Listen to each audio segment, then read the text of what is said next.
17h37 sur les ondes de RTCI, bienvenue encore une fois dans Campus et c'est l'heure de la chronique de Majdi Ayari qui concerne l'éducation et Majdi Ayari va répondre à la question comment et pourquoi donner des rétroactions aux apprenants. Majdi Ayari, bonsoir.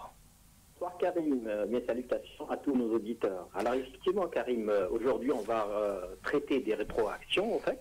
Alors je tiens à rappeler quand même que là ce qu'on va dire aujourd'hui n'est autre que la suite de ce qui a été dit la semaine dernière. Vous vous rappelez très bien que la semaine dernière on a parlé de l'impact de l'erreur dans l'apprentissage. Ouais. Voilà, et donc toute erreur commise par l'apprenant nécessite donc un feedback ou une rétroaction par l'enseignant.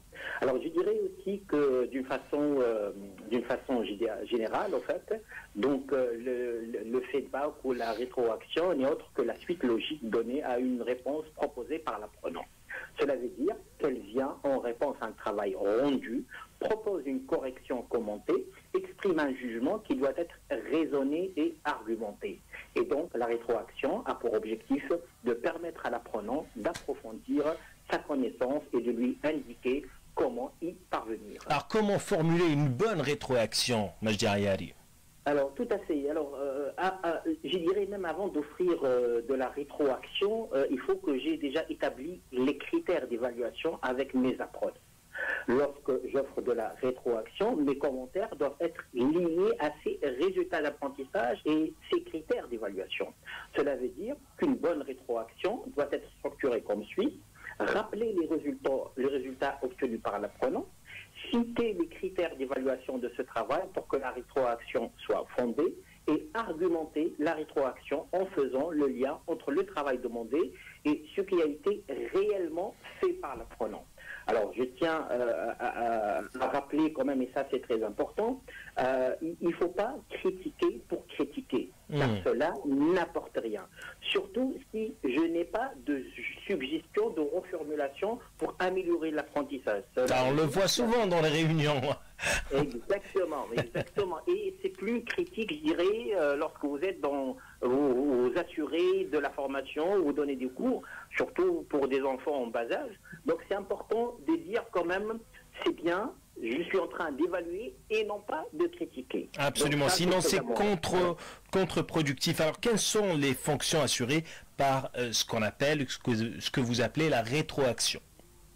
Alors, si on se réfère toujours, hein, comme on a l'habitude de faire, aux travaux de recherche, oui. Alors, voilà, la rétroaction a 4 fonctions majeures. Alors tout d'abord, il y a ce qu'on appelle une fonction cognitive. Cela se rapproche de la correction académique. Il contrôle certaines connaissances. Par exemple, je peux par exemple donner comme remarque à un étudiant, pour la dissertation faite, il manque une structure claire montrant une introduction, un développement et une conclusion. J'ajouterai aussi que la fonction cognitive pourra avoir 3 formes.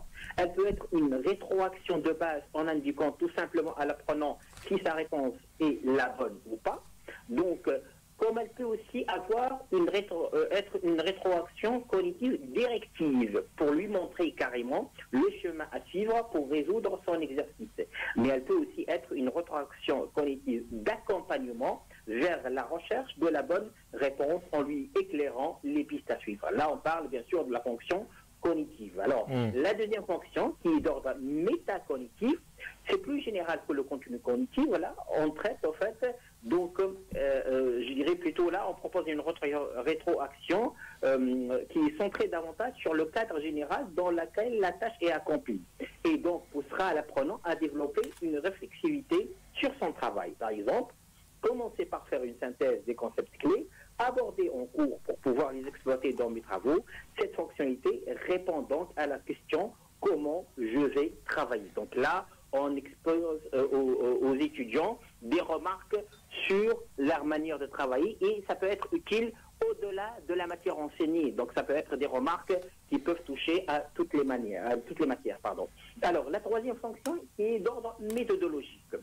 La rétroaction de ce type informe sur les stratégies et processus mobilisés par l'élève dans l'accomplissement d'une tâche. Par exemple, pour résoudre ce problème, commencez par énumérer les étapes à suivre et après réfléchissez à la solution. Donc là, on donne une méthode de travail travail pour pouvoir réussir l'activité donnée. Dernière, je dirais, fonction, c'est une fonction d'autorégulation. Alors, le principe d'autorégulation, on l'a déjà traité avant.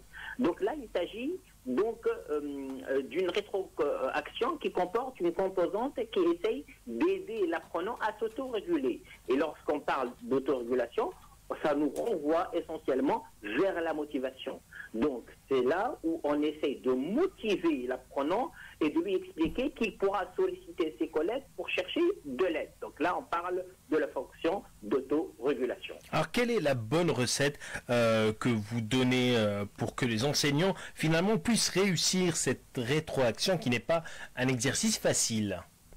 Tout à fait. Alors, moi, je dirais, ce que je vais dire là, c'est certes, ça concerne les enseignants, mais pas uniquement. Je dirais maintenant, les apprenants, ils sont impliqués d'une manière ou d'une autre dans le processus d'apprentissage de leurs enfants. Donc là, ça peut être aussi utile aux parents.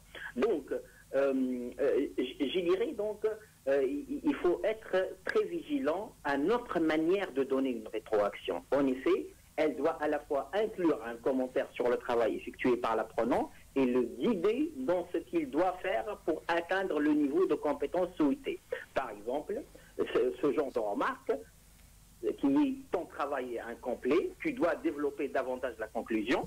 Donc là, par exemple, donc ça permet quand même de dire à l'apprenant, voilà, donc le travail est incomplet, mais surtout, il faut lui donner une piste d'amélioration. Donc ça, c'est la première règle. Par contre, on peut, si on se réfère à la note obtenue, cela ne permet pas d'apporter une rétroaction constructive.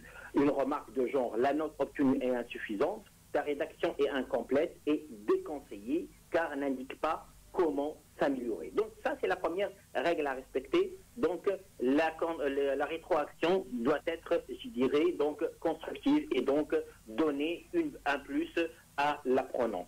Alors en revanche là, la rétroaction ne doit pas apporter un jugement de valeur. Par exemple, le fait de dire à l'apprenant, vous n'êtes pas intelligent, vous êtes paresseux ou vous êtes mauvais.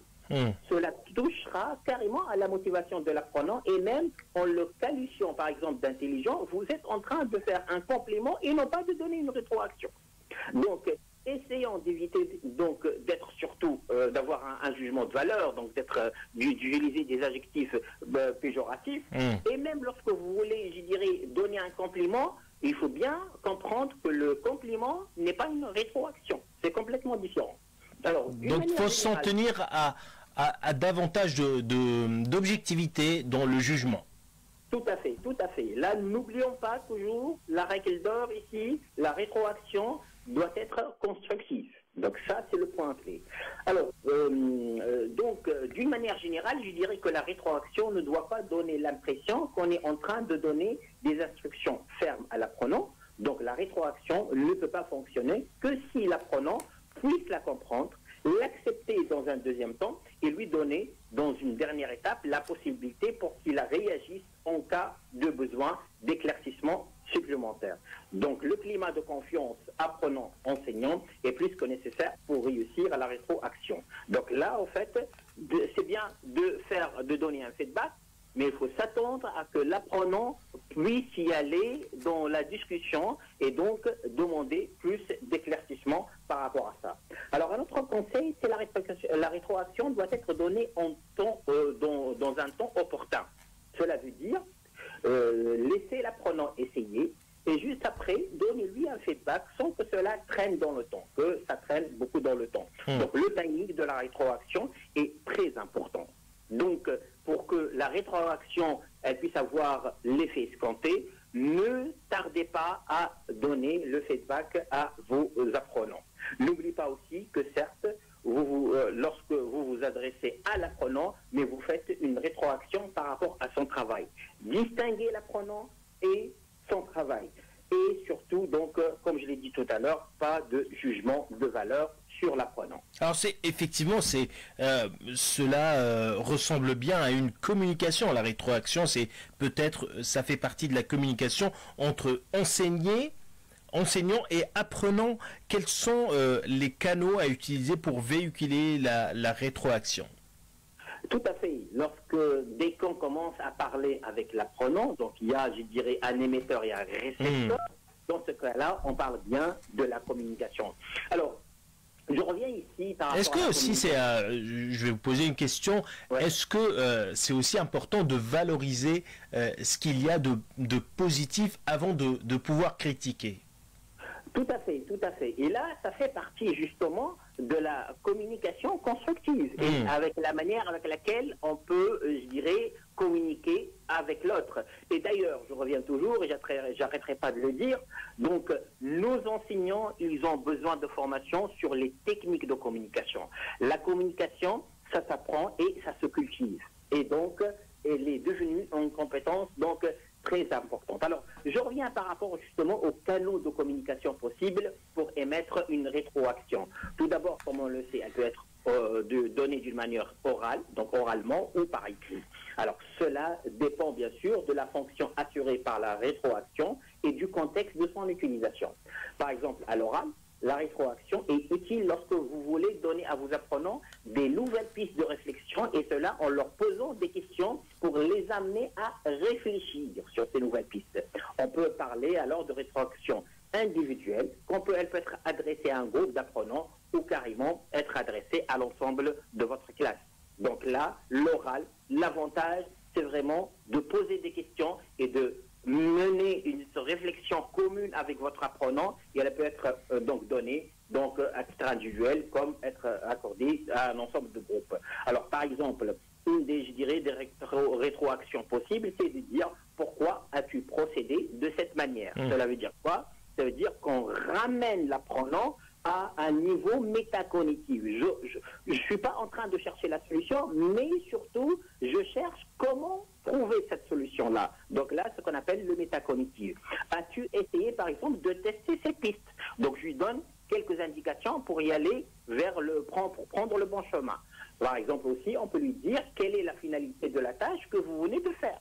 Et surtout, si jamais l'étudiant ne se rappelle pas ou il s'écarte de l'objectif initial, c'est important de le remettre sur la bonne voie et donc de lui demander carrément la finalité ou l'objectif de la tâche. Donc une rétroaction orale peut être aussi utilisée lorsqu'il faut motiver les apprenants en cas de blocage ou surtout lors d'un sentiment de non-efficacité, c'est-à-dire lorsqu'ils pensent qu'il n'est pas en train d'avancer sur le travail demandé. Alors tout ça, ça concerne bien sûr la rétroaction orale. Maintenant, par rapport à l'écrit, la rétroaction sert généralement à évaluer le travail de l'apprenant remis par écrit. D'ailleurs, et dans plusieurs systèmes éducatifs, on exige de l'enseignant, en plus de la correction de la copie, de mentionner le niveau de maîtrise de chaque objectif traité dans le devoir. Donc ça veut dire quoi? Ça veut dire, là, ça sera une bonne occasion pour l'enseignant pour rappeler quels sont les éléments clés traités lors du devoir, et donc d'évaluer justement le niveau de maîtrise sur chacun de ces éléments clés. Voilà, c'est très important ce que vous dites, le niveau de maîtrise, parce qu'aujourd'hui, dire à quelqu'un qu'il est nul en maths ou qu'il est nul en physique, ça ne veut absolument rien dire. Il y a des axes d'amélioration, il y a une évaluation à faire sur la maîtrise de la matière, mais ça n'a aucun sens de dire à quelqu'un tu es nul en maths ou tu es nul en physique ou tu es super en physique ou vraiment tu es génial en maths.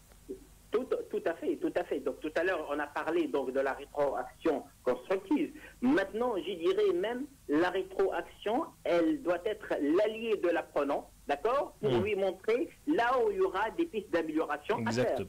Voilà. D'ailleurs, lorsque dans pas mal de systèmes éducatifs, lorsqu'on vous rend votre copie de devoir, donc comme je l'ai dit, vous avez en face de chaque objectif, donc je dirais une évaluation de type objectif maîtrisé, maîtrise fragile ou absence de maîtrise de l'objectif carrément. D'accord? Et d'ailleurs, il y en a même des enseignants qui utilisent des codes de couleurs ou des pictogrammes sur les copies. D'accord? Donc, par exemple, le fait de souligner en vert ou de mettre, par exemple, donc bien, etc., ça veut dire que la réponse, donc pour cette question, est la bonne, d'accord? Souligner en bleu pour dire qu'il faut l'améliorer, ou souligner en rouge pour dire réponse erronée, tout en mettant des pistes d'amélioration. Donc la spécificité de la rétroaction écrite, qu'elle est individuelle et donc permet à l'enseignant de personnaliser la rétroaction. Et aussi à l'apprenant d'avancer un petit peu. Tout à fait, tout à fait. Donc, c'est pour cela que j'ai dit quand même, la semaine dernière, j'ai parlé de l'erreur, mais l'erreur, c'est le début de la reconstruction. Exactement. Et donc, l'erreur doit être accouplée à une bonne rétroaction. Et donc là, pour finir, je dirais que la rétroaction ou le feedback, quand il est accepté par l'apprenant et utilisé convenablement par l'enseignant, pourrait devenir un bon allié pour notre apprentissage. Voilà. Merci beaucoup, Majdi Ayari. J'aurais bien aimé vous avoir comme prof au lycée. Franchement, merci énormément pour toutes ces informations que vous nous donnez chaque semaine. On se retrouve la semaine prochaine pour un autre sujet, pour une autre chronique qui concerne l'apprentissage. À tout à l'heure, après les infos de 18h, les titres des informations à 18h, nous avons rendez-vous avec Fatma Labidi, qui est diplômé chômeur, qui va défendre le droit des diplômés chômeurs à l'emploi. À tout à l'heure.